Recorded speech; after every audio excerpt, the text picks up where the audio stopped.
You treat it like it's one of your own. Yeah, well. I still remember the day I bought it brand new back in, was it 81, I think it was? I remember we went to the Orange County Toyota. We went there to buy it. I think it was like $3,000, $4,000 back then. And I remember telling them, I don't want no radio, I don't want no carpet, I just want air conditioning. That's what I told the guy. I said, okay.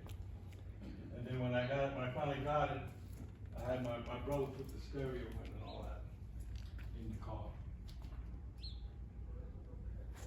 And then the floor was all vinyl, and I always kept that shiny with Armor All.